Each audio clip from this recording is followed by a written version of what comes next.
Can you guys hear me okay? Microphone check 1 2.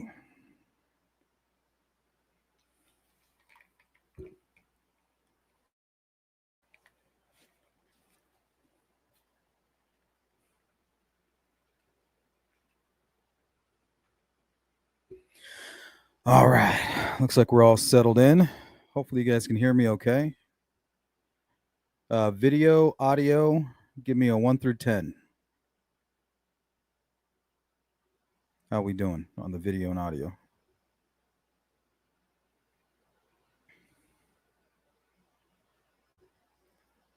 What's up, Mustang?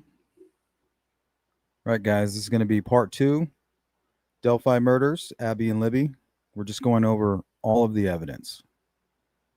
Part 1, we talked about Libby's video briefly, and then we dived right into the first interview with Richard Allen, with Mullins and Tony Leggett. And we didn't get very far, so we're going to finish that interview. We'll go into interview 2. We'll listen to all the phone calls, and then we'll look at all of the photographs that were presented as exhibits during the trial. We might end up having a part 3 even.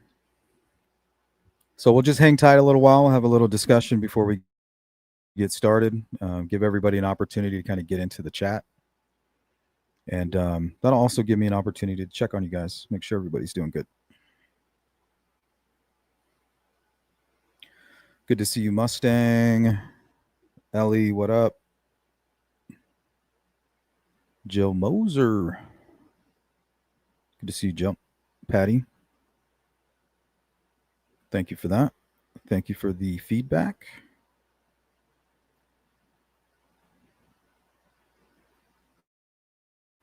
Anything I like? What's up? Good to see you.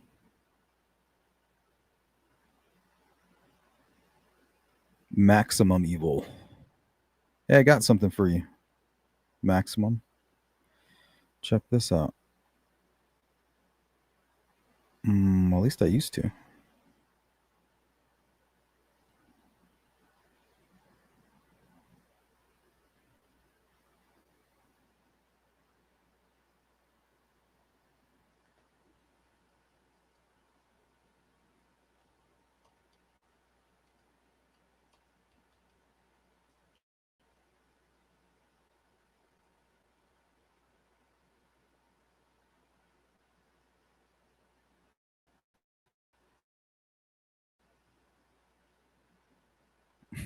I actually have a couple for you.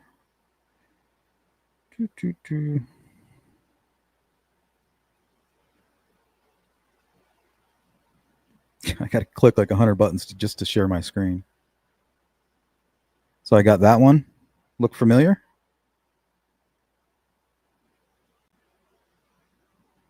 A little Hannibal Lecter action. What else we got? That's my interviews.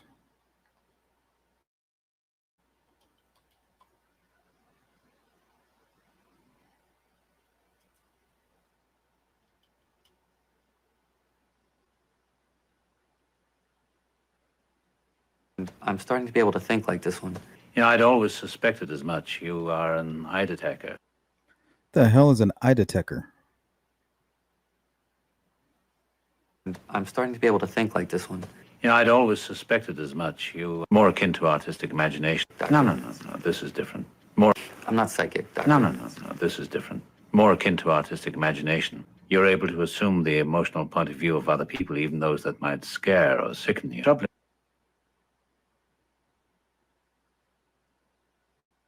But I digress.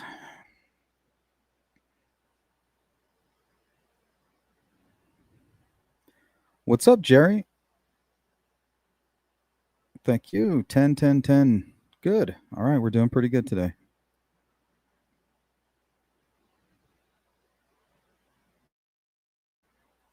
Welcome in, Ziggy.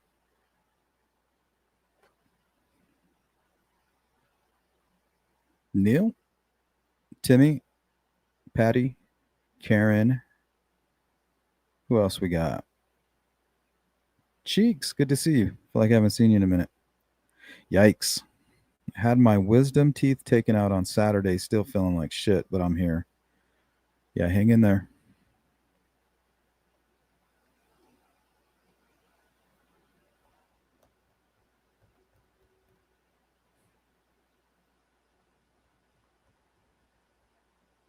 I always like that part,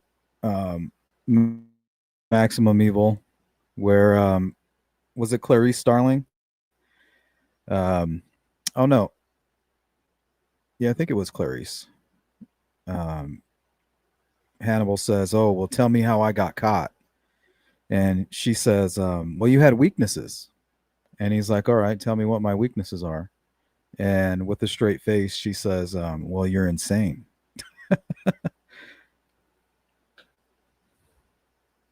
And then he kind of looks off to the right a little bit. He's like, "Yeah, okay, you got me there." You had a disadvantage, I think was the way she put it. You had disadvantages. He's like, "Please explain." Well, you're batshit crazy, bro.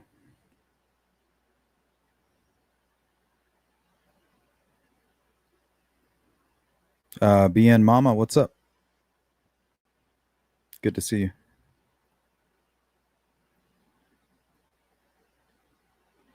All right, we'll give it another, I don't know, I'll say 2 or 3 minutes. Arrogance and insanity. Yep.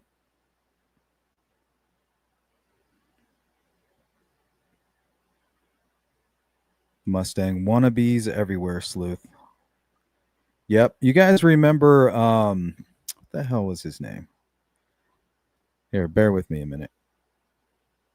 I need to check my YouTube channel.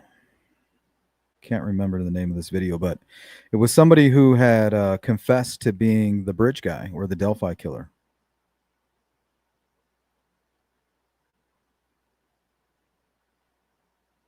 So just bear with me. I'm going to try to find this video. I think it would be good for you guys to see it anyway, you know?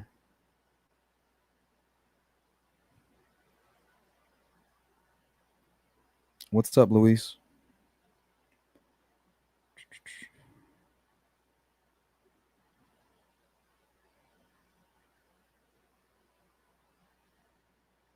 Oh, here it is. Another false confession is what I titled it.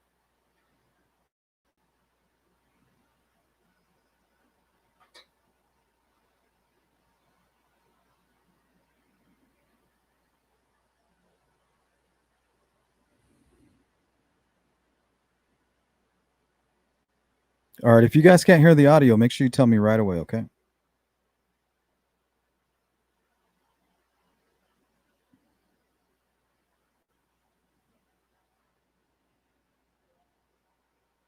There's no audio yet.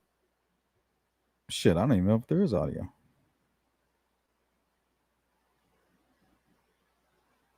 Okay, this confession was left on a public Facebook group, one that I ran.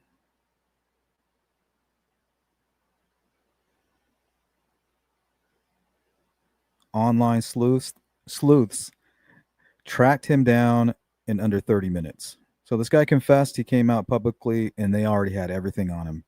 They even contacted his boss. It was insane.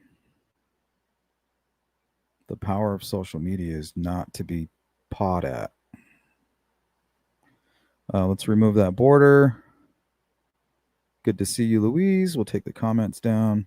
Oh, yeah, his name was Skullbuster. So let's see. Skullbuster, huh? Skullbuster says, "I am the real killer." Right? Here's a guy confessing. Why would he do that? Skullbuster, why do you think that? He says, "I don't think I am." Skullbuster, huh? "I am the real killer." Skullbuster, why do you think that? "I don't think I am. I still have the knife." Skullbuster, the knife was left at the crime. Skullbuster, do you have the photos and the hair? "No, it wasn't. I have what I have." Skullbuster, why are you saying it now? What's changed? "No point of an innocent man accused of something he didn't do." And I think this was in regards to Ron Logan. Skullbuster. He's not innocent, mate. Oh, Keegan Kline, I think, actually. He's a pedo. But I know he's not BG. He's not smart enough. Yes, he's a pedo. I am the one killed those girls. Look at me. Then look at the body shots. There's no way you personally have seen any crime scene photos. You only know what social media knows to show. It was fast and aggressive. I have nothing to prove to you. Just letting it be known it wasn't Chadwell. Oh, Chadwell. This must have been when Chadwell got arrested for chaining up a 9-year-old girl that walked away from a birthday party up the street from his home. God bless those cops that saved her, by the way. Let's pause this real quick. I didn't say I see. I want to see what you guys are talking about.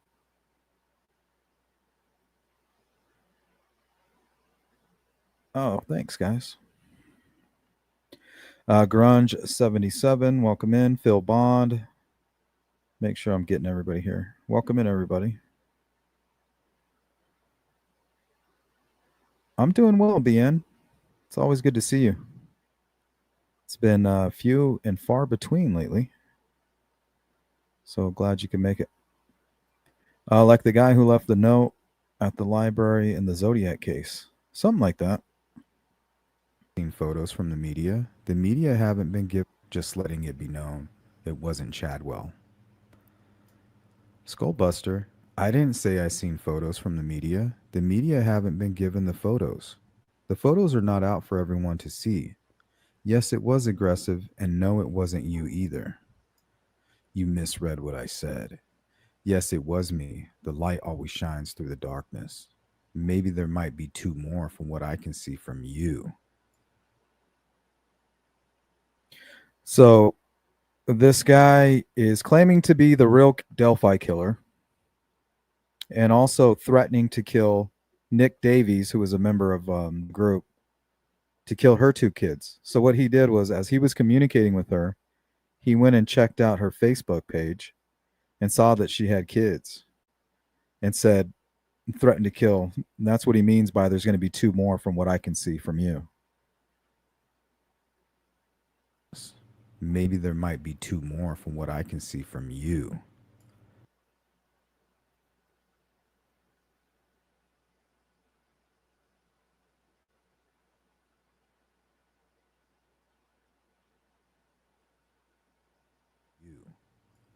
Skullbuster, I'm not quite understanding what you mean. More what? Assumptions are lame and blind. I am the real killer.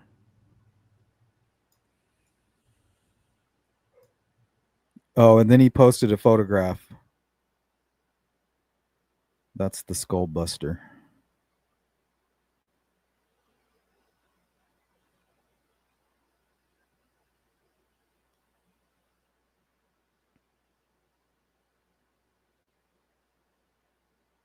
Dark Side, welcome in. Yeah, that's somebody they should never let out, Chadwell. Yeah, that's an evil motherfucker right there. How could one person chain up a young 9-year-old girl? How could you chain up any human? You want to hear something scary? There's probably women chained up all over this country in some shithole basement of some psychopath, and nobody even knows it.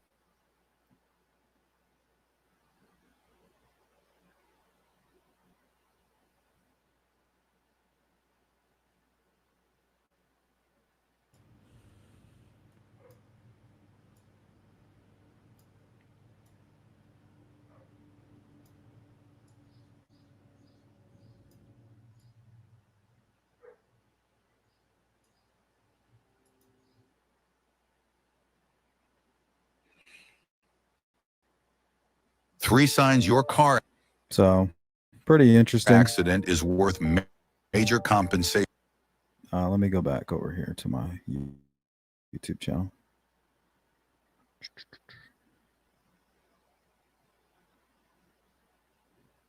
Oh, yeah, I forgot about that, Grunge.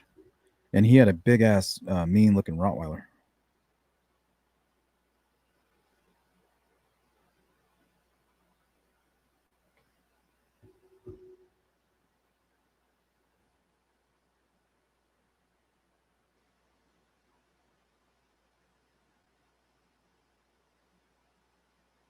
Oh yeah, not Rottweiler, pit bull. Sorry, it was like a white and gray one. I'm a little dyslexic. Sorry. Looks like Axl Rose has hit rock bottom. Yeah, he's definitely a rocker. He's a biker dude too. Brandon, what's going on? Brandon. Hey, you've been down there, huh? Down there to Delphi. I've seen some of your videos. What's your opinion on all this? After looking at all the evidence, what do you got to say about it? Shit, that question goes to all of you as well.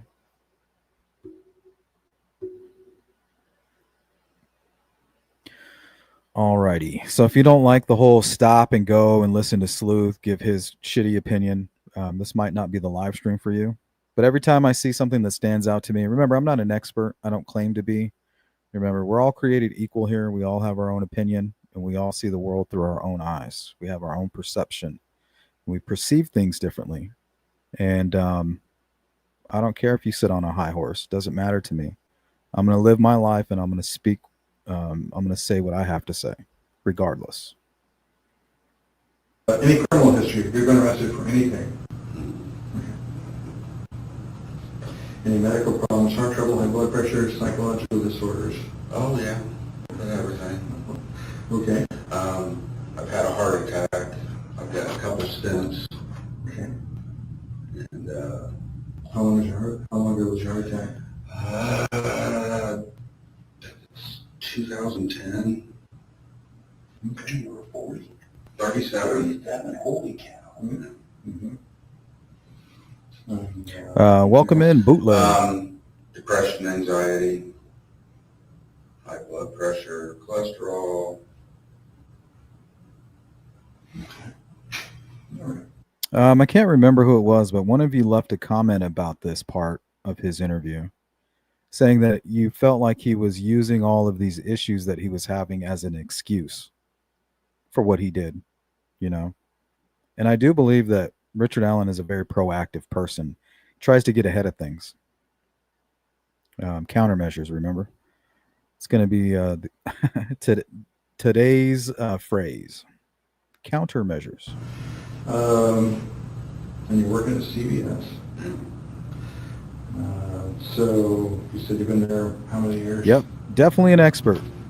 Definition of being an expert is somebody who has an authority on a certain issue or matter. I mean, not. It's up to you whether or not you trust my expertise. Well, not the one here, but with CBS since 2013. Okay. So you worked at another CVS somewhere? Yeah, I worked in trained in Marion, I worked in Peru, and then I came to Delphi. I'm thinking 16, 17, 16. Let's go to Grunge. He figured he wouldn't live long, and maybe that motivated him to commit the crime. Helped motivate. I don't know. He talked about wanting to take his own life, but he was too big of a coward to do it. I just think maybe he needed a release, something, you know, like he felt like his head was going to explode. But he was, you know, just too much of a coward to take his own life. He had to go out and do what he did to Abby and Libby. I've been there a while now. But you said you lived at your house out there since 2000. So you drive back and forth to those CVS? Yeah, I was leaving Walmart. Like I said, I spent 10 years with Walmart. I was actually a store manager at one point with Walmart. Chose to leave the company to do something different, interviewed with CVS, and Peru was the district manager that I interviewed, but Peru was the furthest.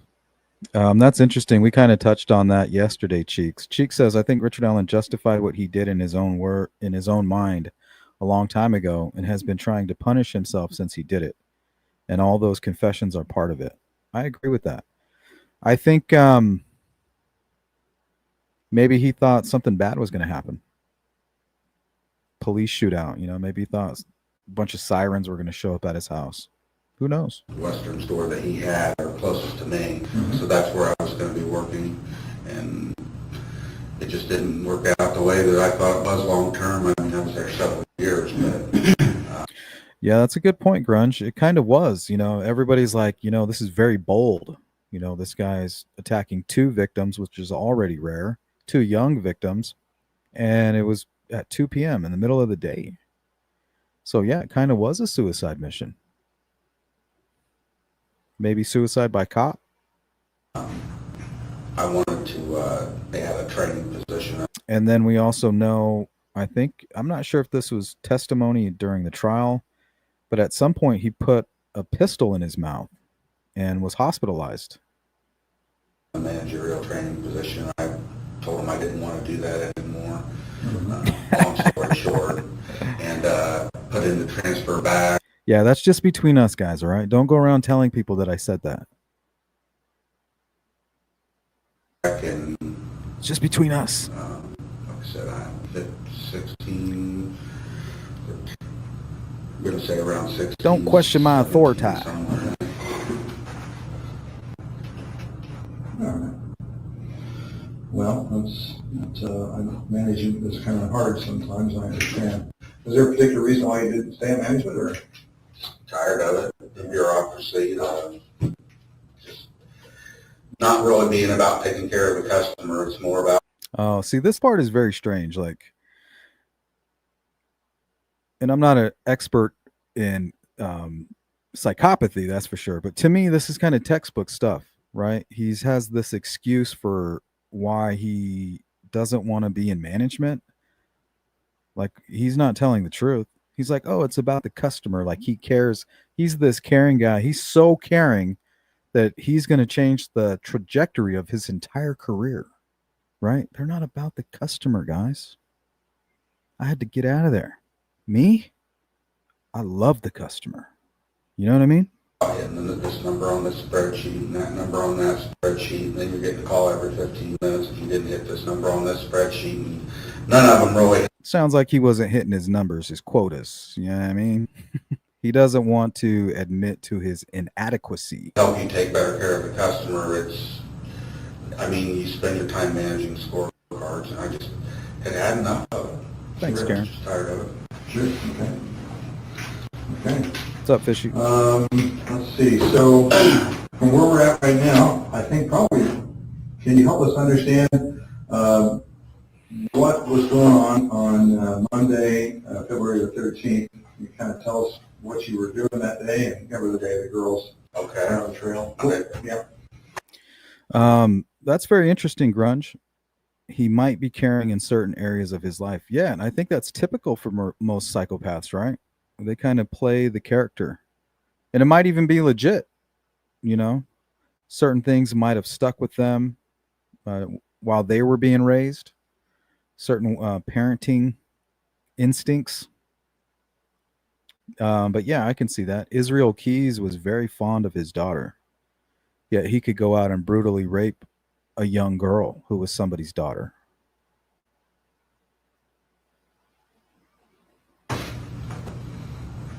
I went over to my mom's in Peru, Mexico, earlier in the day. I think my mom had hip surgery back then or something, but regardless, my wife was working, so I went over there and spent I spent the morning with them. My sisters come over and they were going to go eat lunch and stuff, and I wasn't about that, so I went home. Okay, so if he's not going to go to lunch with his sister and his mom, what was he doing there? Why was he even there? What was the purpose of driving all the way out there to Peru? Is it just to visit your mom because of hip surgery? Is that why he remembers it? I'm just paying my respects.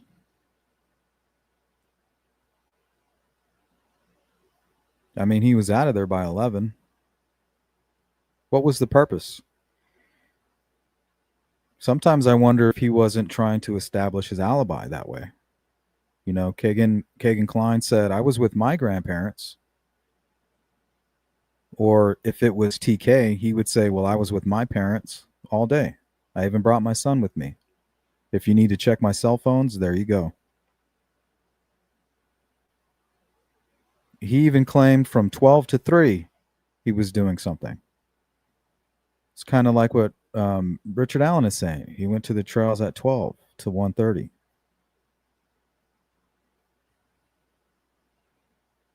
Let's see what the chat is talking about. Good to see you, Fishy. I've heard Walmart is crappy to work for. I don't know. I heard lately you can make a lot of money working for Walmart. I could be wrong. Don't quote me on that.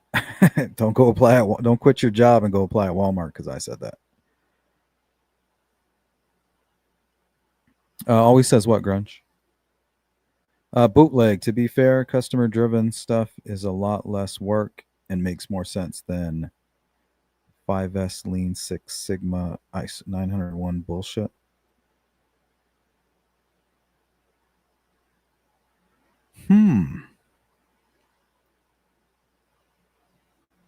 Chances are his secret life included Kagan. Yeah, somebody left a very interesting comment on the video that on last night's live stream, sorry. And said that why Richard Allen, maybe he was hooked up to the Wi-Fi at the Klein home or was allowed to. Kagan talked a lot about VPNs and things like that. But he worked right around the corner.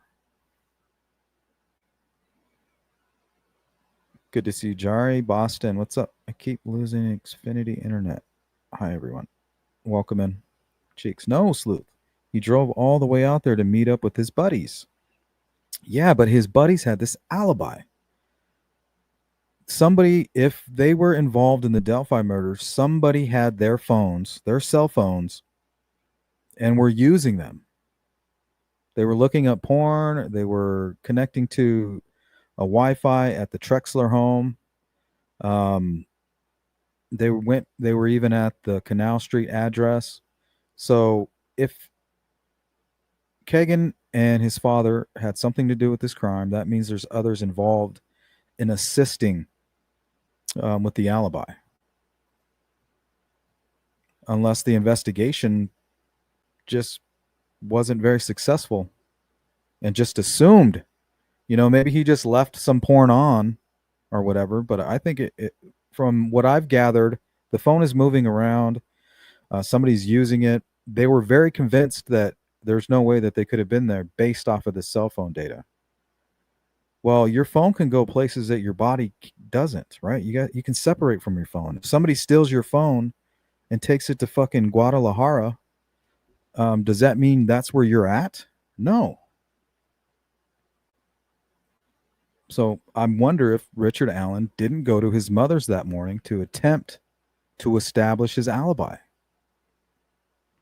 Because apparently that's how easy it is to get away with murder. Don't leave your DNA at the crime scene. Don't leave any witnesses, and have somebody run around with your cell phone. That's all it takes.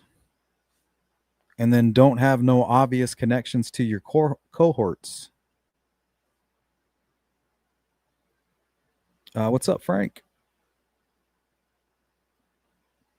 Who else is just coming in here? What type of porn? But remember, just because others were involved does not always mean they know they were involved. I'm sure Richard's phone will show he was telling the truth, right? Yeah, what phone? And I remember it was a fairly warm day, or warmer than normal, so I think I just put a jacket on and went back out to the trails. So a lot of people ask, well, if it's cold outside, why does he need to put on a jacket? Well, it's still cold. You still need a jacket, but it's not freezing cold to where you're not going to want to go outside. I think that's what he was trying to say. Usually when we go, we walk down to High Bridge and walk back and walk down the other side and come back. I mean, it wasn't a ritual, but See, it wasn't a ritual is what he said. Why did he say that? Let me pull up some of these exhibit photographs here.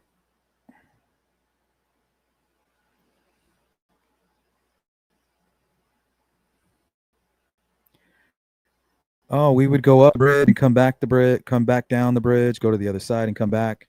It's not like it was a ritual.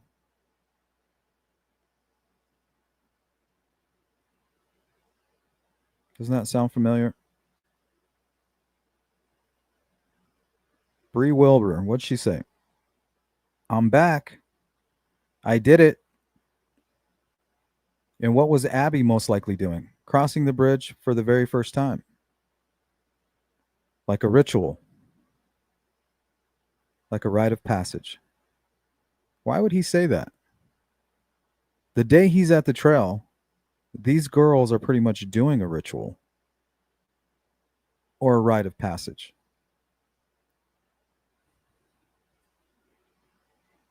Your anagrams are showing, doctor.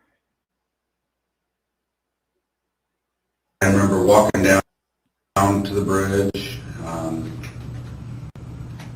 The times, it was, I left my mom's, it was probably around 11:15.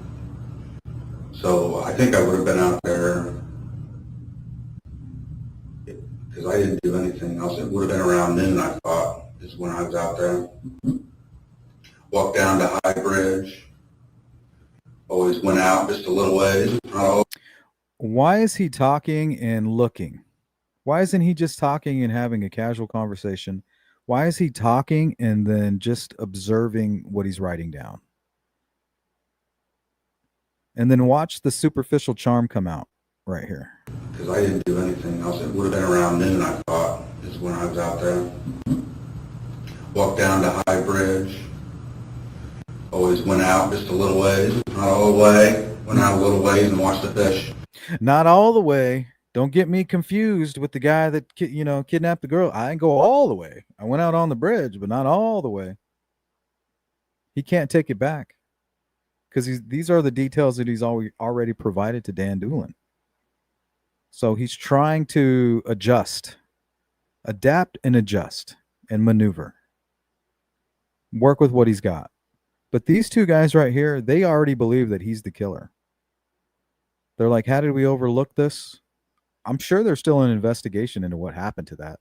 If it wasn't some kind of weird conspiracy altogether, I'm sure they're confused by it as well. And I'm referring to the lost tip, of course. See if I see any fish down there because I like fishing, and walk back and set on. And also, I believe that the crime scene area, Brad Weber, who lives right up there on the south side of that bridge, has photographs all over his public Facebook page of him fishing down there right at the crime scene. That looks like a wonderful place to fish. Right? You park at the cemetery, you hike down, and you go fishing there. Also, if you cross the bridge and follow the bridge down to the creek, there's a fire pit there. There's a table for gutting your fish. Looks like a place where you could camp. And you got to remember there's easements. There's public easements that are allotted to the public. So if you follow the bridge down, you're allowed to be down there. But you have to stay a certain distance from within that bridge. You can't go too far away from the bridge.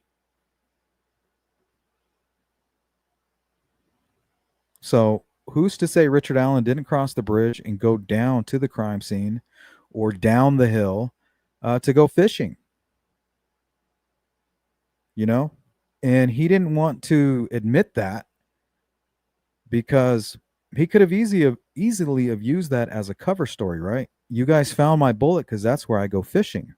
And I always take and he said it, I always take my gun fishing. And I fished down there at the crime scene. But the truth is, he didn't want to admit to that because that still connects him to that area. The FBI profiler says whoever did this is familiar with this location. And if he was to admit that, that's almost just as bad, right? Circumstantial evidence is still evidence.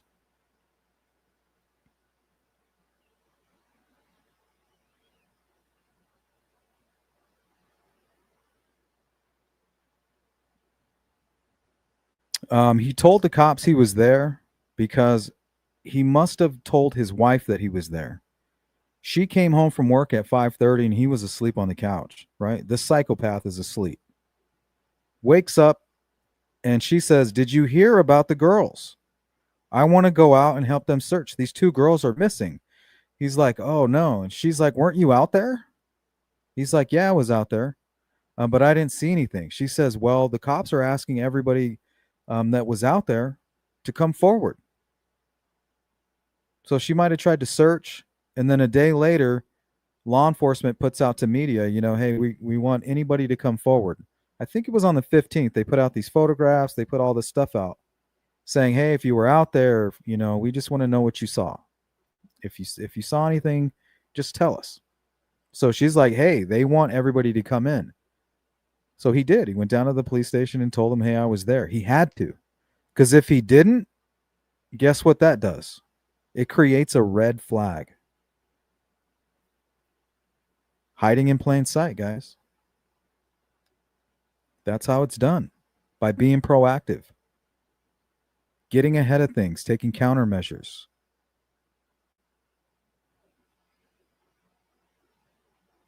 Brandon, if he was innocent, I wouldn't remember a single thing from that day.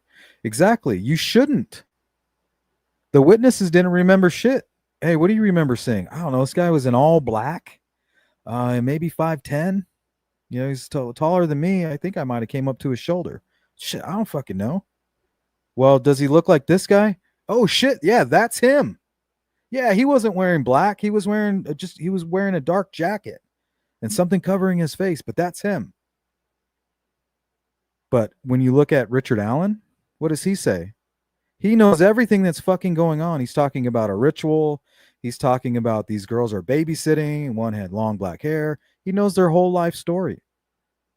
And another strange thing is it almost appears as if somebody is stalking that group, Abby and Libby, and that group of witnesses via Snapchat. What happened at the Klein residence that morning at 8 o'clock when Richard Allen was near Peru? Somebody was logging in and out of the Anthony Schatz account. And we all know that it's a fact.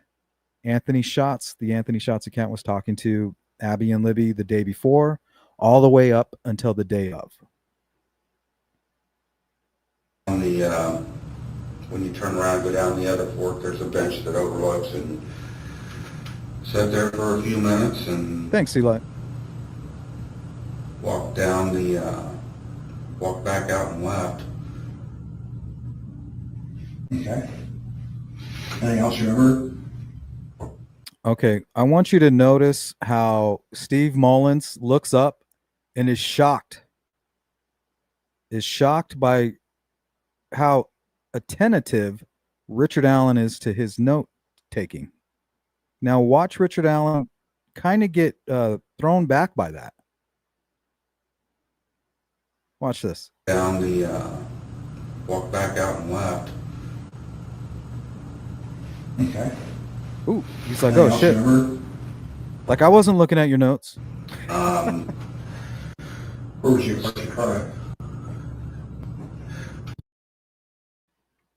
And what the fuck is on the ceiling? There's nothing up there for you, bro. Where was you? Where's your car at? See, it's like he's going into his library. He's shuffling through the catalog. He's like, okay, what was I supposed to say here? That's what he's looking up at. He's going through his, like an index in his mind. That's why he looks to the right. That's why he looks up. Walked back out and left. Okay. Anything else you remember? Thanks, guys. Where was you? Where's your car at? Said there was, the big parking lot wasn't there. Jill, he has a bunch of those too, but he actually has a few photos from right down his below his property. If you go check, you'll see there's I think there's like 3. 2, he's with a woman, and you can see it's right down there below his property. But the rest I can tell aren't from anywhere near there. Time, right? Oh, you mean which one? Like where the said there was, the big parking lot wasn't there at the time, right? Oh, you mean which one, like where the bridge is at, I don't think it was there. So there's if you went over behind, there's a back road that went up and there was a bridge, not the main bridge, there was a smaller bridge where you could park there, or you could park over on the other side. And I remember I didn't park over there or where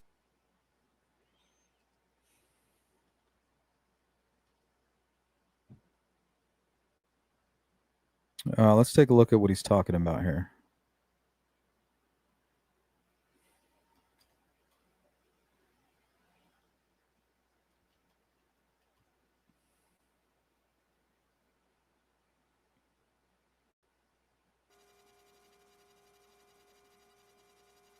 So he's talking about that bridge. Old 25.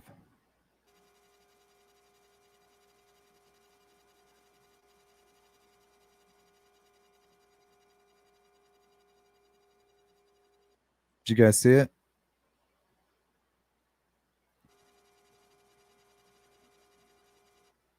And this truck right here, this is Brian's truck. He's walking his dog Jesse. And also some photographers are walking across, heading from south to north to their vehicle parked here. Now, remember, they had just discovered the girls, and these photographers are already leaving the scene. Like, they're leaving. So if there was any kind of secondary crime scene photo leak, it most likely came from these guys who are professional photographers. They're retired now. I might have some information on it. Yeah, John Terhune is one of their names. The white truck belongs to Brian and Jesse. See, Brian Mass talks about hiking the trails with his dog Jesse near the Freedom Bridge, Tuesday, February 14th in Delphi. So right around 12:15 is when they found the girls, and you had this guy leaving the scene, Brian Mass, going back to his white pickup truck. That's his truck right there. Now, the people who interviewed him and took his photograph are the same people that are spotted on the bridge right here. These guys. Mr. Terhune is the man in the red. So they're already leaving.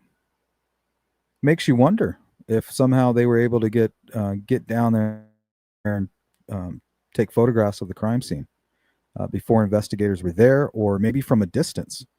I mean, look at that shit. Looks like you can zoom in on an astronaut's butthole with that thing while he's on the moon.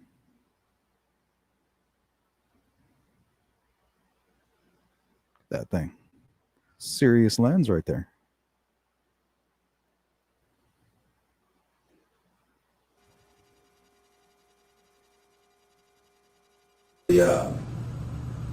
It's a farmer's entrance or something.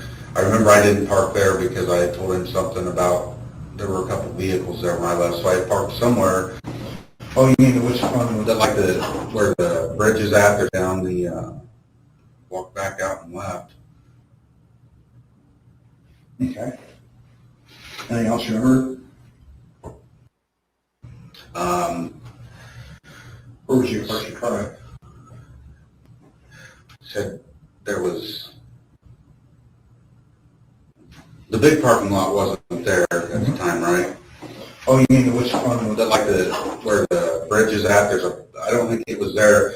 So there's if you went over. What's up, Mary? Tony? GP. There's a back road that went up and there was a bridge, not the main bridge. There was a smaller bridge where you could park there, or you could park over on the other side. And I remember I didn't park over there where the, it's a farmer's entrance or something. I remember I didn't park there because I had told him something about there were a couple vehicles there when I left, so I parked somewhere. So he's trying to explain that he didn't park here where Brian parked, and he didn't park at the Mears lot. So that really only leaves one other place, right?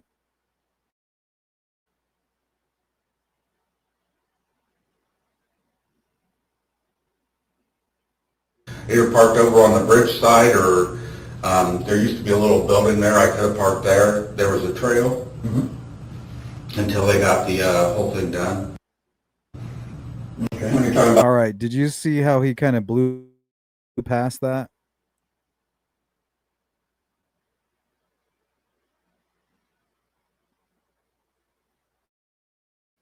something about there were a couple vehicles there when I left, so I parked somewhere.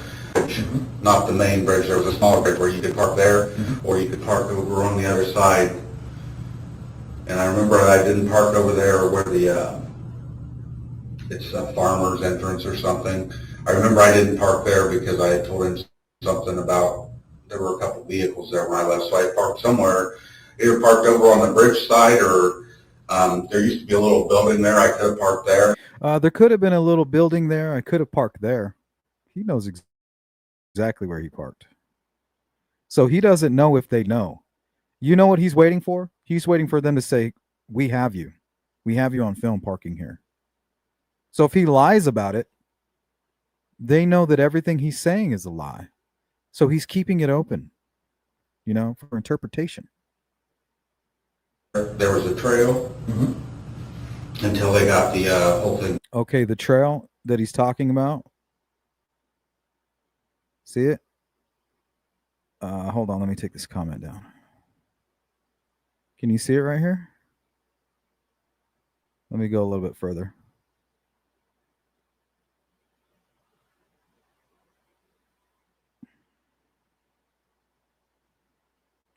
There's those photographers that I was referring to.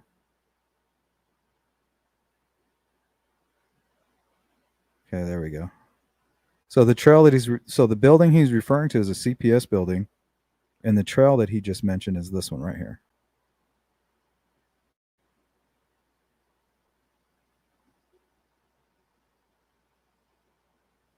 Done. Okay. When you're talking about the bridge, just so I'm clear, you're talking about that big blue bridge, the Freedom Bridge or whatever that goes over the highway? Well, that's the big blue bridge, but before that was there was a, if you're going out of town, you would take the road that I think is where the park is. It veers off, it winds off this way, and there's a road, the first road you come, well, I don't know if it's the first road, but there's a road that takes off to the right, and there's houses, and then it just kind of turns into a lane, and there's a small bridge up there before. I mean, I think it's still there if you were like the one. Okay, so this is what he's talking about.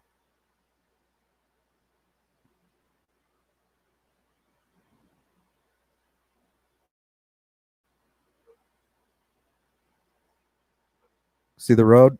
You turn off, and then he says you take a right. It turns into a one-lane road, and there's that old bridge. He still thinks it's there. That's the bridge that the witnesses went. They crossed the Freedom Bridge. They crossed this bridge that he's referring to, and they walked into this neighborhood right here.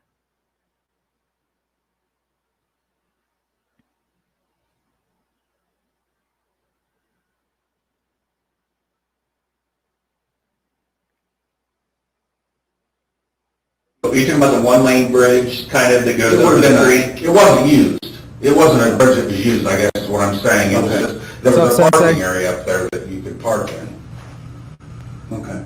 And that's where people that's where quite a few people would park before they, I mean, now there's a nice parking space, but before it was either you parked there or you parked over in the farmer's thing. And I mean, at one point they had it marked that they didn't want you Well, he's just kind of giving him a word salad. Whenever he's lying, he just kind of mumbles and mumbles like blah, blah. Like he's not really, he's saying a whole lot, but he's really not saying anything. He's just giving great detail to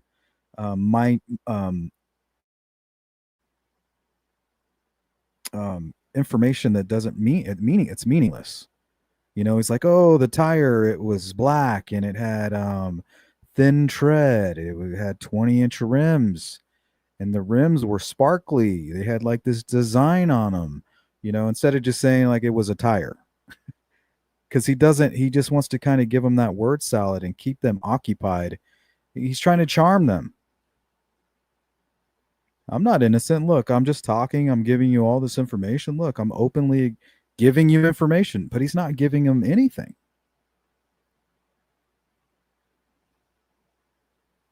Like he doesn't know anything that's going on.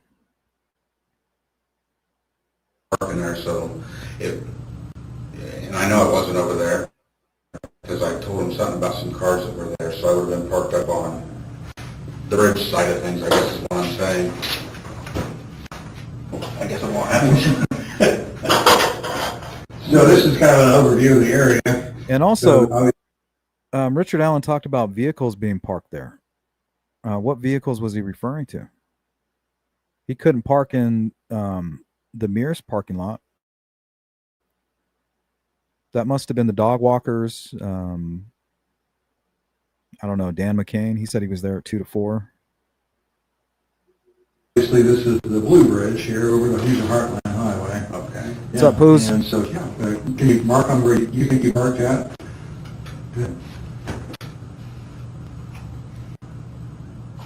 Show me the Blue Bridge again. Blue Bridge, here's the Houston Heartland Highway. Here's Main Street.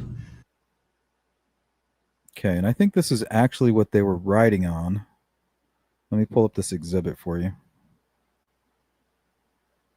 I think it might have been this one.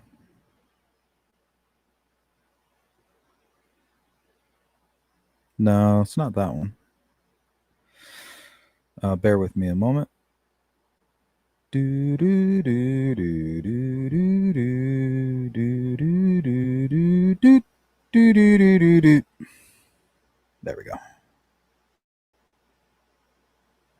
No, I don't think that's it either. Maybe I don't have it. Whatever. The road that comes out from downtown goes out into Heartland.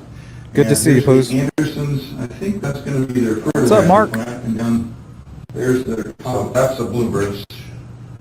I think it's right there. It would have been over in here somewhere probably. Well, that's one of the parking areas. Yeah, that's what I was trying to say. Mark says, Detective, what were you driving? Richard Allen. Well, you see, it all started on 9/11. It all started in 1979. Richard Allen was born into a cruel world. I began to walk at 2. Given his whole damn life story. Okay, and then I used Or it would have been, there was a old building somewhere over, this map was taken back when the building was still there, and this is the building that was on the bridge, the trail side of the bridge. okay. So down up You here, went this way, I think you went down this way and Mhm. like went in an underpass or something? Yep, that's right. And then there's a building right there, if you can see it. Okay. So it would either been there or there. Okay, all right, very good. Which way do you think you would have traveled to get to this? Okay, so he's going to talk about how he traveled to get there. I think I might have a map for that. But did you hear that he admitted that he possibly parked at the CPS building?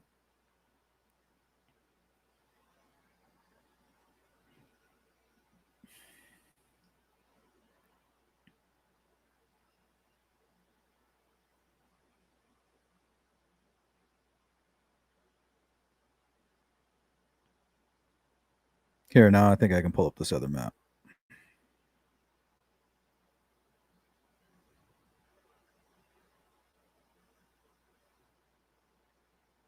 Building that particular day, remember?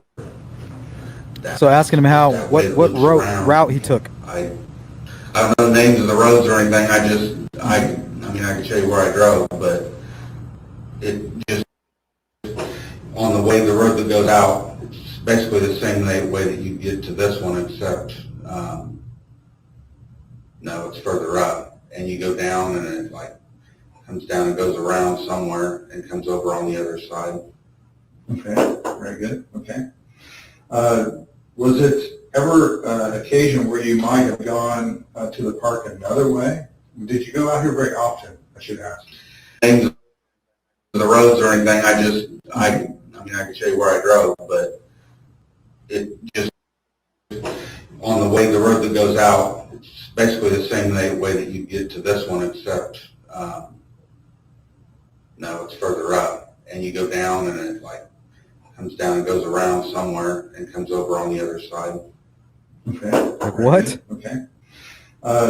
Was it ever an occasion where you might have gone to the park another way? Did you go out here very often, I should ask? Not like I wouldn't say often. I mean, we go out, we may go once a month, we may go twice in 1 week. I mean, it was just kind of one of those where when we felt like walking the trail, we go. Mm-hmm. I mean, I would say we visited it regularly. Mm-hmm. During the summer months, we didn't really go out there much. In the winter, we may have gone out a time or two. But. Right. Okay. So was it ever something? Thanks, Mark. Was there ever a time that you guys took another path to get out there besides going around this way, or do you remember anything like that? I think there's a way if you go past where you park the farmer's entrance that I was telling you I about. think it's down here. There's an entrance across from a residence that's a farm. Okay, so they're kind of exposing their strategy here. The reason that they didn't want to talk or give the public the footage of the car is for this very reason. They wanted to hear Richard Allen say that he drove in front of the Hoosier Harvest Store at a specific time. It's kind of like a "I gotcha" moment. He doesn't really give it to him here. Farmhouse. Hmm. Does that make any sense? Okay, yeah. Okay. I mean, I know that there's Word a way salad. that winds around. Incoming.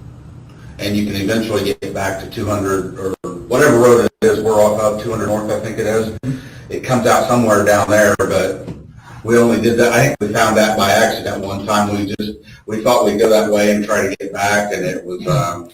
Back on 9/11, we discovered this road back here, but that was 20 years ago. We eventually came out that way somewhere. Mm-hmm. Okay. But no, I wouldn't. If we were going to go there, we would go down through town. And He said if we were going to go there, we're not talking about you and your family taking a little hike. What did you do alone that day? Okay. Good to know. All right. So let's talk more about what you remember doing that day, remember seeing that day. okay, You gave an account to sure. the officer who talked to you. And do you remember how that was prompted, how that happened, that you... This is very happened to important. talk to the officer? I don't remember if it was the next day or a couple days, but sure. He doesn't remember if it was the next day or a couple days. So I'm thinking it was on the 15th is when his wife pressured him to go and talk to law enforcement. Shortly after, they were asking for anybody that was there to come in. So I went down. I got home from work, and my wife said, they want to talk, because I had obviously told her that I was there. And she said they want to talk to anybody that was down there, may have any information. How much? Thanks, Mark. I obviously will go down. So we went down to the sheriff's station, and I don't remember who it was, came out and talked to me and said that he would get my name and information. And then I was driving downtown for something, and I know. See, now that's how he stayed off their radar. If you're not kind of leery of psychotic, manipulative killers, they're gonna pass by you undetected, just like Richard Allen did. Why would anybody consider him a suspect? He just came in 2 days after the murders and said, yeah, I was there. I'd be happy to tell you. So when somebody passes that information on to Dan Doolan, it's 6:30 at night. He's not thinking this guy's guilty. He's thinking this is another one of the dozen people that he's already interviewed today. And he's tired. Obviously, this guy didn't do anything. He's like, he called into the police station. I'm going to go take my notes. I'm going to do the best I can. He's obviously not the guy. And then when he sees him You know, Richard Allen's going to come waddling over to him, looking all pathetic, like, hey, yeah, I was out there. I just wanted to be helpful and tell you everything that I saw. And that's just going to reassure Dan Doolin that this is not my guy. That remember he called me when I was in the car because I pulled over and talked to him. What's up, It was a Cryptex? DNR officer.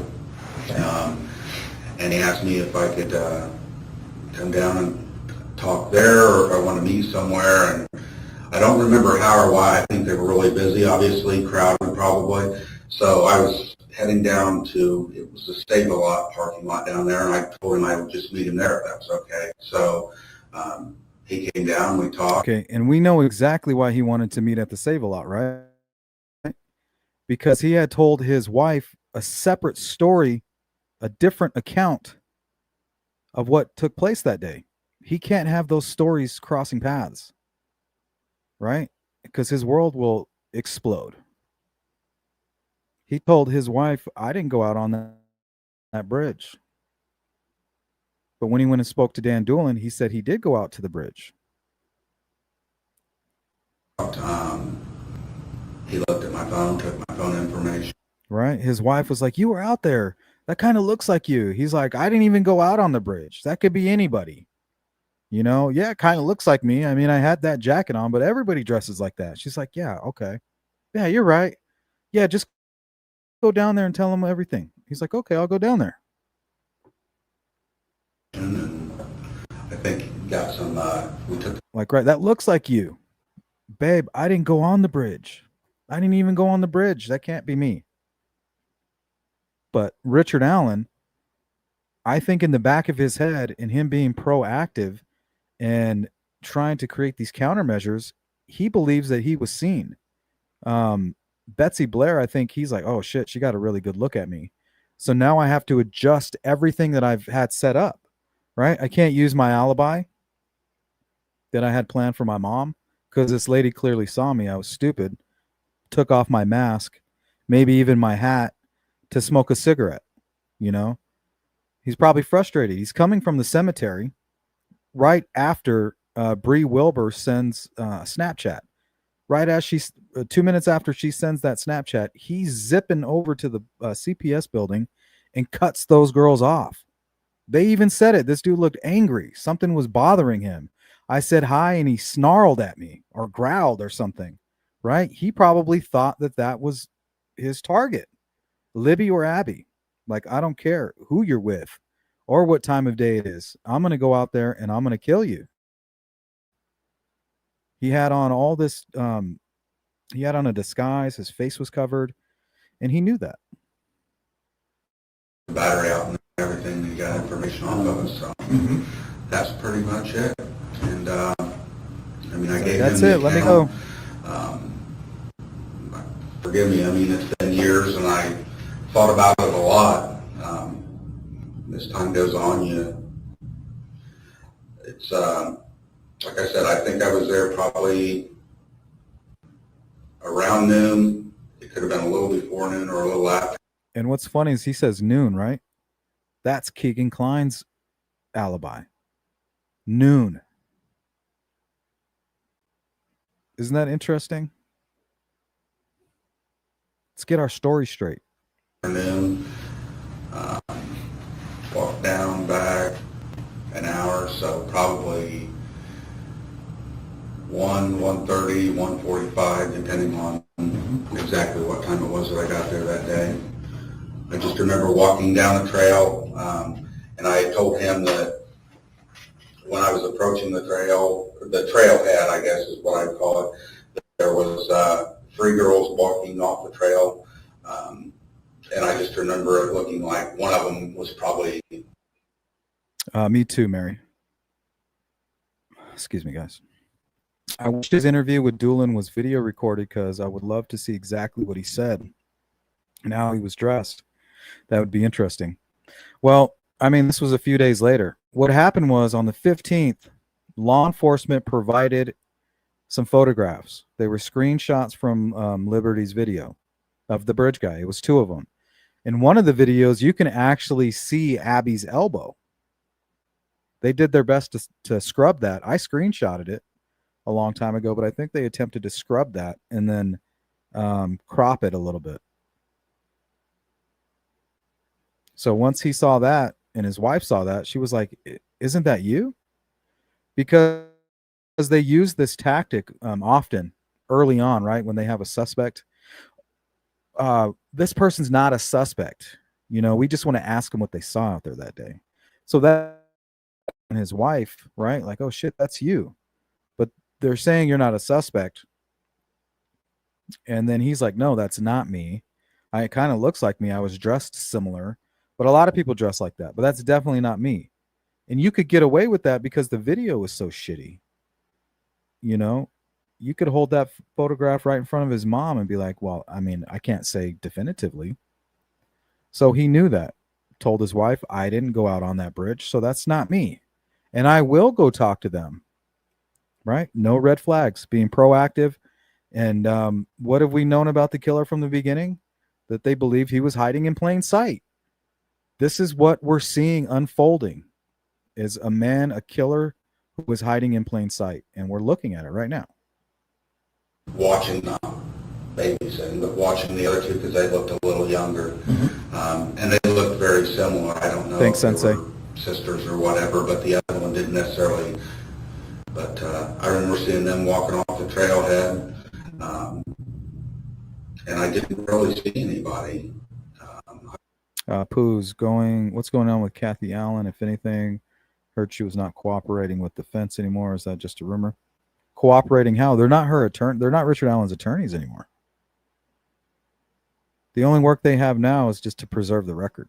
I walked down, like I said, I look at the water, I walk back, and I said, somebody could have walked behind me, I guess, but I sat on that bench that overlooks the creek bed. Sparky, what up? And I remember telling him when I left, Good to see you. there being, I think there was 2 vehicles down there on that farmer's entrance that I told you about. And that. Okay. What's very interesting is when the murders happened and when Muddy and Bloody Guy is being observed by Betsy Blair a few minutes before o'clock, at that exact moment, you have Libby's father, Derek, and Libby's aunt, Tara, sitting in a vehicle together. They're sitting in a vehicle together and they're trying to figure this out.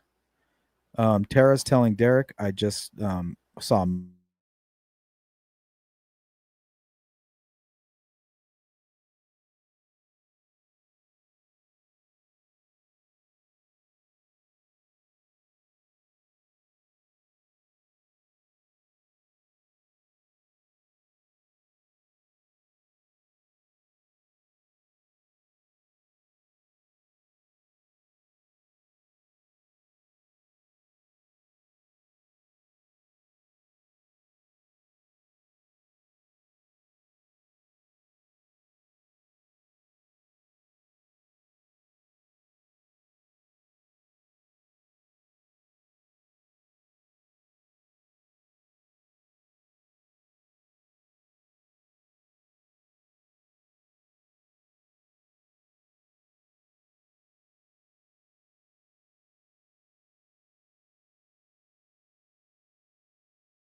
whoops. Sorry, guys. I clicked on the wrong thing. My bad. They made a lot of changes on StreamYard. It's kind of cool. I'm still kind of learning it. Let me put my screen back up. But where was I? What was I talking about?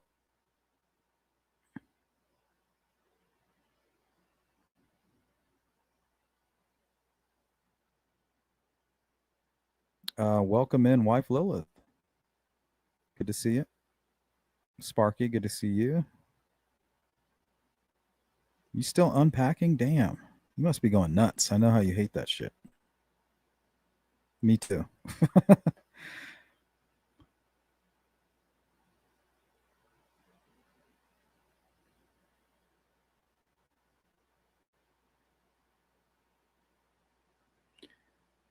All right. Yep. Tara and Derek sitting in a car.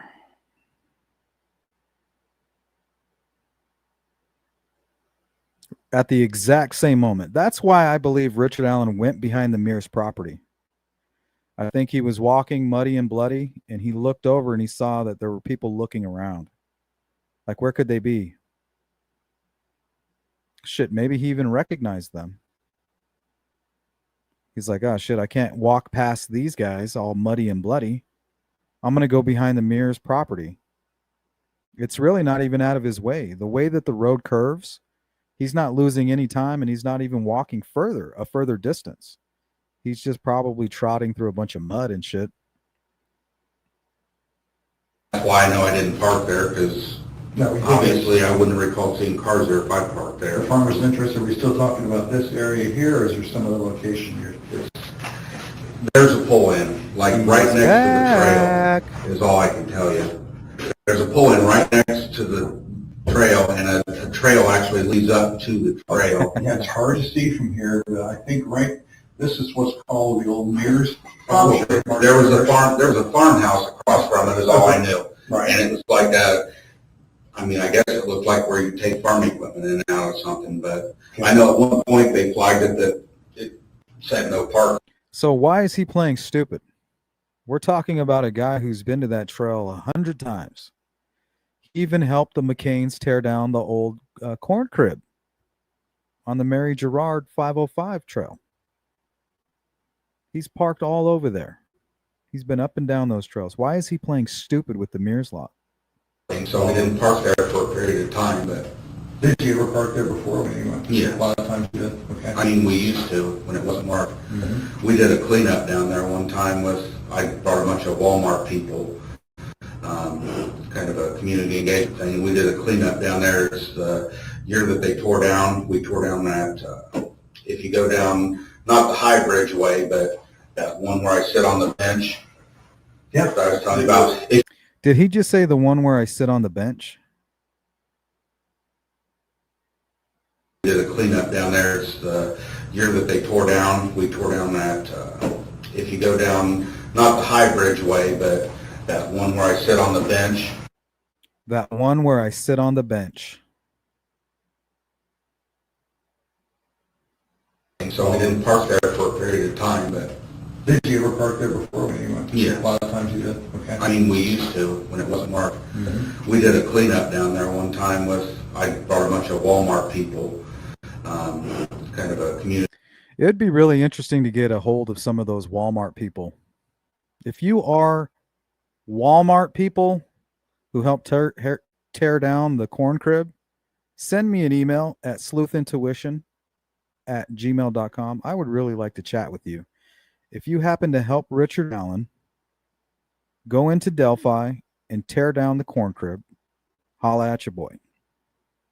The engagement thing. We did a cleanup down there. It's the year that they tore down. We tore down that, if you go down, not the High Bridge way, but that one where I sit on the bench. That one where I sit on the bench. What the fuck is he talking about? Why would he say that? Is that what he was doing when Abby and Libby walked by? Was he sitting on that bench? So if he followed Betsy Blair, sits on the bench, Betsy Blair passes Abby and Libby, they pass Richard Allen, they exchange a few words, and then he follows from behind. They go out on the bridge, and he kind of hangs back a little bit out of view. Yeah, I was telling you about. If you go down the hill, there used to be a little shed, a little shack down there. And what do you say, down the hill? we did a cleanup down there one time I brought a bunch of Walmart people, kind of a community engagement thing. And we did a cleanup down there. It's the year that they tore down. We tore down that, if you go down, not the High Bridge way, but that one where I sit on the bench. Yeah, I was telling you about. If you go down the hill, there used to be a little shed, a little shack down there, and they tore that. And we were there that day that we tore that down. Okay. Yeah. Now, you guys did that with Walmart. Was that a local? There, and they tore that. And we were there. That one where I sit on the bench. Yeah, I was telling you about. If you go down the hill, there used to be a little shed, a little shack down there, and they tore that. And that one where I sit on the bench. Yeah, I was telling you about. If you go down the hill, there used to be a little shed, a little shack down there, and they tore that. And we were there that day that we tore that down. Okay. Yeah. Now, you guys did that with Walmart. Was that a local Walmart you worked at? Lafayette. Lafayette. Okay. One on Commerce or the one out on Commerce. So it was while he was working at Lafayette. So all you Lafayette Walmart people, hit me up. Okay. All right. So you guys came up and did that. Do you know when that was? Oh, Lord, no. Well, It was before or after this? 2006. Oh, it would have been. Way before. I wasn't even with. It was what, 17? Yep. One of the girls right there. 13. 17. I wasn't even with Walmart at the time. I would have already been with CVS. Yeah. Okay. So sometime in the. Yeah, it would have been way before. I mean, I went to CVS in, what did I say, 13. Well, the corn crib wasn't taken down till after 2011. So that means that he would have had to do it between 2011 and 2012 because he stopped working for Walmart after 2012. So it would have been between 2011, 2012 with employees from the Lafayette Walmart. So it would have had to been before 13. What's up, Sam? So you were out there then working on the trails. I'm going to say a lot earlier than that because I worked in Chicago, south of Chicago, for a couple of my last years with Walmart when I was actually running that store. So probably around 2011, 9, 10 maybe. Okay. All Couldn't have been so 9, we're 10. in there. So you were working out there in trails. Had you been familiar with the trails before then? Was there a time that you had been out trails before that? We had walked after. Okay, so this is very important what Mullen is doing. He's eliminating any doubt that Richard Allen dropped that unspent shell the day of the murders. So he wants Richard Allen to say it on that video recording that there's just no possible way that he was down there with his gun, target practice shooting. There's no way. You know, they're trying to see if they still have work to do. Do we still have work to do? Do we have to debunk any of the bullshit that this guy's about to say? But instead, they're being proactive and taking countermeasures, and they're not showing their cards. So they're kind of walking him into a trap. That way they can use this against him later. We moved to Delphi. I mean, we started experimenting. I mean, there were trails that we didn't know were there, but, you know, you hear about one and you'd go, and I'm sure by that point, well, obviously I know by that point I knew about them because that's how I don't know how I got associated with the Dan something or other that runs the Erie, I think it was Dan, run like the Erie Canal thing. Mm-hmm. It's really strange that he brings up the McCains. You know, I wonder why he mentions them when David McCain was there, right? From 2 to 4 p.m., 2 p.m. to 4 p.m. That's when the murders occurred, right? The girls got there at 2. They were kidnapped at 2:13. Muddy and Bloody Guy was done doing whatever he was doing by 4. Why was he never questioned? And McCain. I mean, he just happens to bring him up I casually. remember how I became acquainted with him, but I asked him, because at Walmart, you know, as a leader, they always want you to be involved in the community. And I mean, it's a good thing, but you can also give money to, like, so because we brought so many people out for that event for a day, we had Here's word salad number 5.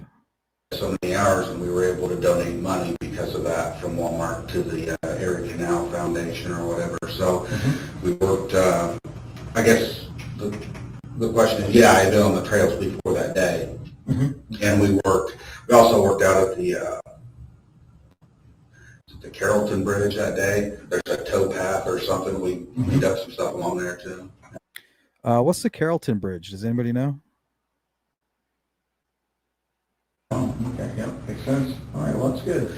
So, yeah, I sat there for a few minutes and left, and like I said, there were a couple vehicles. I may have told him the exact makes, I'm not sure. I just remember one was like a sedan, and I think maybe one was an SUV, I'm not sure. Mhm. I have to look back at what I said that when I interviewed with him. And that was at the, you call it farmer's entrance, those cars were at the farmer's entrance? Is that Yes, what you're sir. saying? Okay. What about where you parked? Were there any other vehicles? I know there were no vehicles where I parked because I don't remember telling him. I mean, if he asked, I didn't see anything there that day. Okay. A lot of people would park at that farm. Okay, so now he knows where he parked. You see how they caught him in a lie? Before, he didn't even know where he parked. Now he knows for sure that there were no other vehicles where he parked. What about where you parked? Were there any other vehicles? I know there were no vehicles where I parked because I don't remember telling him. I mean, if he asked, I didn't see anything there that day.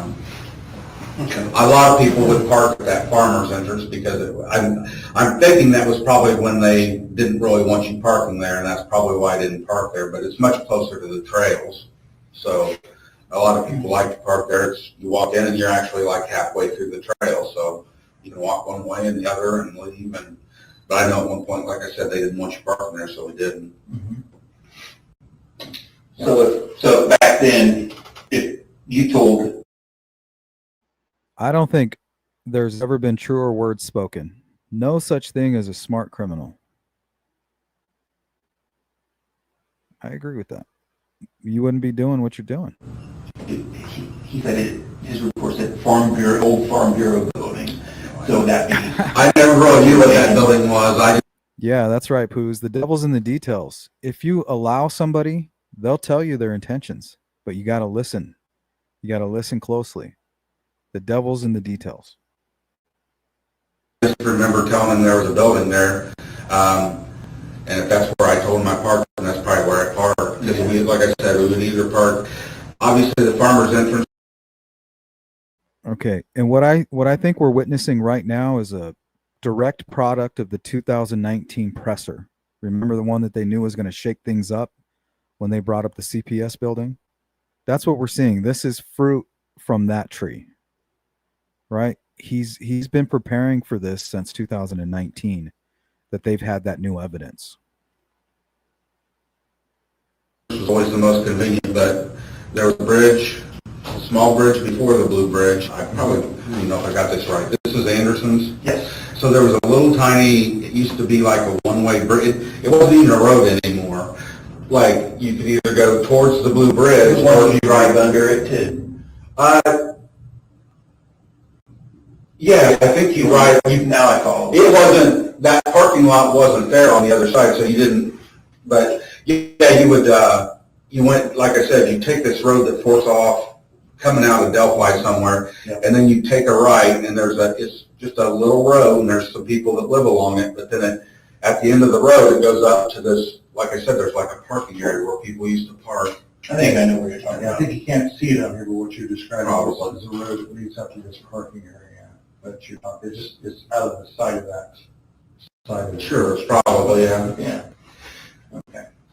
So, how far out of the bridge did you go that day when you were out there? Do you remember? How far what? How far out onto the high bridge? I have no idea how many feet it is. The way I always know is there's one of those platform things that stick off the side, and I usually, years past, like 9, 10, let's see, 6. 9, 10, 6, 17, 16. Between 6 and 10 probably. I've actually been across the high bridge back when it was in a little bit better shape, but somewhere in there, 8, 9, 10, somewhere it started getting pretty rugged and stopped going across it. But for the most part, I didn't go past that one whatever the thing is that sticks out. I'd go out there and kind of look. Like I said, I fisherman, I'd look and see if I seen any fish or anything, and then I went back the other way. I think What does fishing have to do with looking at the fish? You're not fishing off the bridge, are you? So you're saying that you're correlating watching fish with fishing. I don't get that either. But I think his subconscious is trying to tell us something. That fishing plays a role in this, and that might be play into his fantasy, right? He's been down to the crime scene. He's familiar with the crime scene. That's why he's chosen the crime scene. Everybody that goes there says it looks like a theater, right? Remember Hannah Shakespeare? This looks like a theater here. Well, maybe Richard Allen thought it was going to be his theater. those were back in the day, if a train was coming and you were out there, that Yeah. you could possibly get out of the train's way. Exactly. I think I would still want to be on it when a train came. Exactly, yes. Here, let's go to Sparky and Sam Cooley. Sparky says procrastinating, trying to come up with a story. Sam Cooley says he's reaching. Well, remember, you can train for the fight for 6 months, but once you go under the bright lights, you could fall apart. That's what's happening right now to Richard Allen. He's frustrated that it didn't go as easy as it did with Dan Doolin, and he's been planning this. You know, this is what I'll say, you know, I have it all figured out. It'll be easy. But all that practice and all that training, under those bright lights, he's falling apart. His game plan is falling apart. He couldn't keep his cool because he knows where this is going. They keep tricking him and trapping him. He thinks he's the smart one in there, and he's realizing that he's not. And that's not good for him. Yeah. So yeah, that day I don't remember what year it was, but it was well before 16, 17. What's up, bad actors? I don't know, just decay. Sure, absolutely. So if you Sleuth, do you pay for StreamYard? Yeah, I pay for it. I pay for StreamYard. if you were parked there, and correct me if I say anything. The bridge. Over here, in that building, I'm sorry. So if you're parked there, how did you get on the trail? Where did you walk?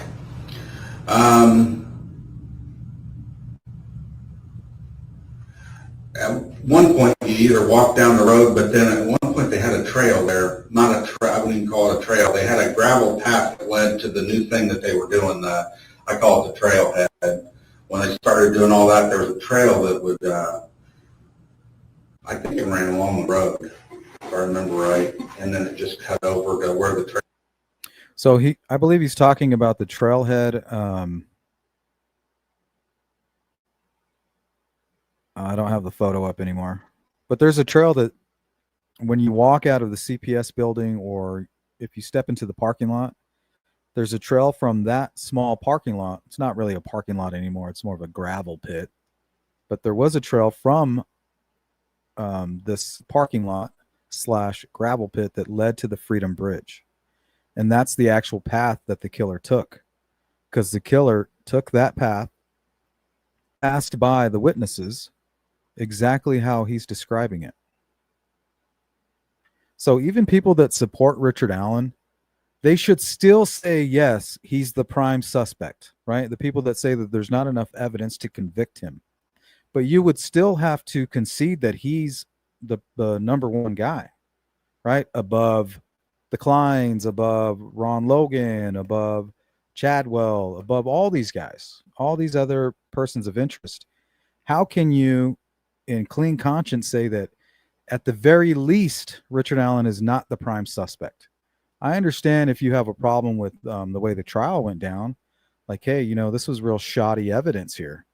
But to say he's not at the very least the prime suspect, really all that means is that there's another big piece of evidence out there that will just kind of seal it for the naysayers. Trailhead was at. You couldn't really park. I just remember where that path was at. You'd think you could park there, but it was no parking. So you had to walk. You either parked over here and just, it was actually closer if you went over here and you could just walk to the bridge that way. And then if you went this way, it was a little bit further because you walked along the road to So you would normally walk along the road, or was there a path that went? Sam Cooley says his voice is spot on with BG's. The truth is, there's just no way to tell. We like to play brain games on this channel quite often to kind of explain and try to help people understand how the mind fills in gaps, right? We did the brainstorm green needle thing. If you, in your mind, if you're, or even if you're reading the words green needle while you're hearing the audio, you're going to hear green needle. But if you're reading the words brainstorm and you play the same exact audio, you're going to hear brainstorm. And then there's other tests that you can do where people can actually hear different things because they're at different frequencies. So younger people are able to pick up on these real high frequency sounds, while older people who have succumbed to, I don't know, just getting old, right? Your stuff stops working. So your ears aren't as good. So you're not picking up on the high frequency. And there's tests to prove that. We've done that on this channel. So it's hard to say, you know, my first impression when I saw this interview was like, oh my God. Like I was stunned. Just like I was when I saw his face. When they're like, oh, Richard Allen's arrested for the murder of Abby and Libby. And I looked at him.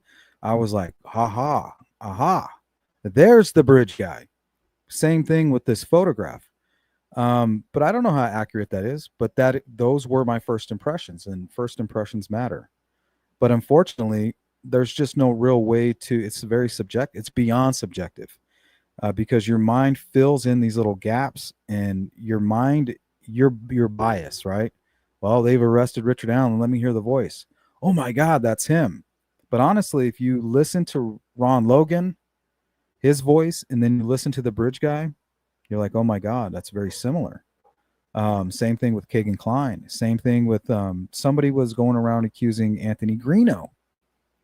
So I remember playing a clip of him saying down the hill or something like that. And I was listening to the audio of Libby's video of the bridge guy saying that. And I was like, man, that sounds like fucking Anthony Greeno. But all that's really happening is the green needle and brainstorm effect. At one point, I think you walked along the road. Honestly, I don't even remember. Where's the trails here? That's why I said Absolutely. At some point, it was probably after they put that little pathway in that we even parked there. I don't think we ever even used that until they put that path. All right, guys, this is actually going to be the end of part 2. I have another live stream scheduled for later tonight. I might push that back and we can do part 3. I have to take my daughter somewhere real quick. So that's going to be all my time. You guys take care of yourselves, and I'll see you again real soon. Peace.